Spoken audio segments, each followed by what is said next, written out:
Hi, it's Dr. Katie. I hope everybody's having a great day. So what we're going to chat about today are sports allergies and asthma and how you can best support your child's immune system and overall response to those allergens as spring and summer come upon us and we're getting out there, we're on the field, we're at the park, and we're just playing and getting a lot of environmental exposure, which is really great for our overall brain and neurological development. So allergies we've chatted a lot about, and so with that there's different spectrums of how it impacts our immune system and our overall response. So with sports starting and kids are out running in the fields or playing at the park, things like that, all of that is awesome exposure, but there are going to be more tendencies to have issues with allergens, especially as trees start to shed pollen and more exposure to different like dander, molds, things like that. So your kiddo, you may think, does he or she even have allergies? So even if you notice after a trip to the park and playing in the grass and the leaves, do you notice that your kiddo has like runny eyes or is sneezing more? That's a good indicator that they may have some allergies to the environment you just were in.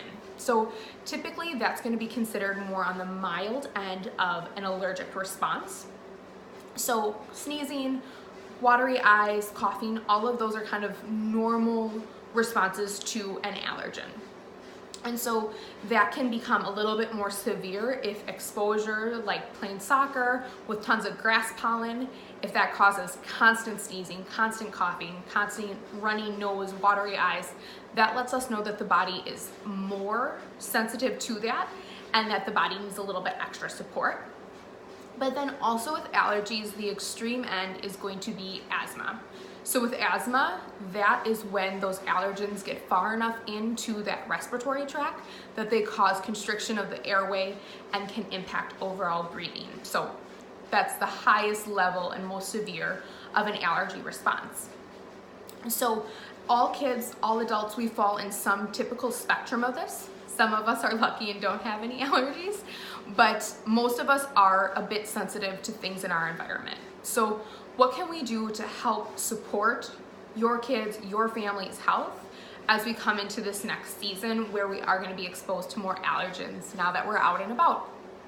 So the first thing is to get tested if possible. So most primary care doctors will either do it in office or they'll refer you to an allergist where they'll do a panel to see what you are allergic to.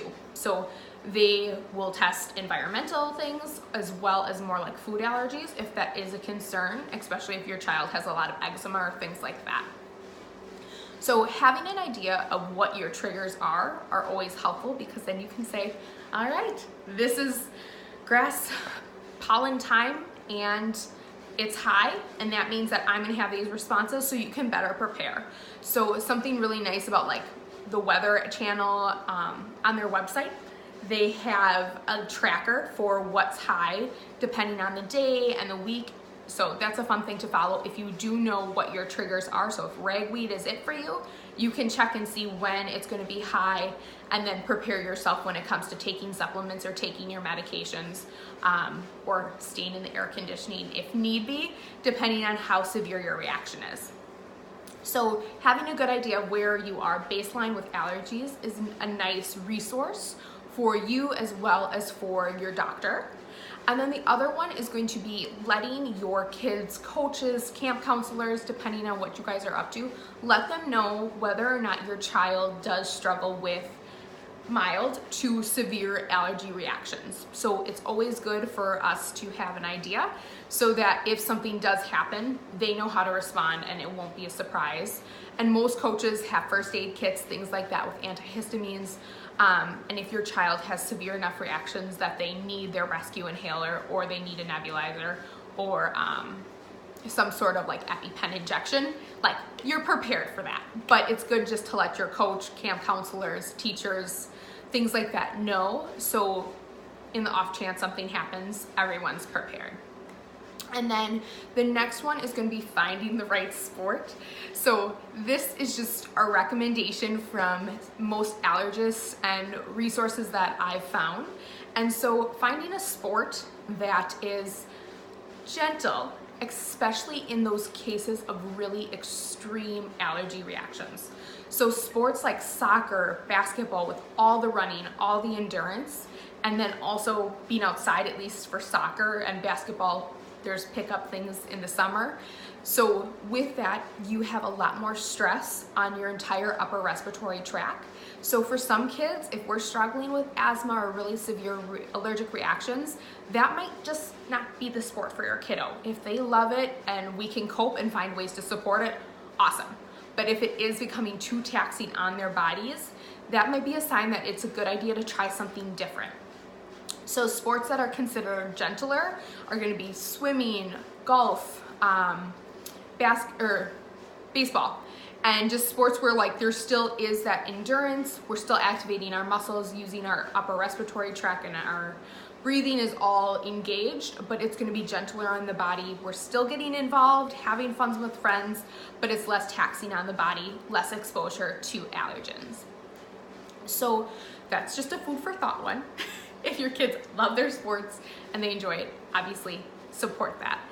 And then the other one is going to be taking any proactive supplements or medications before a big game, especially if we know that high levels of pollen are in the air or that it's going to be a really intense day for your child. Just be as supportive as you can so that we have less of a response.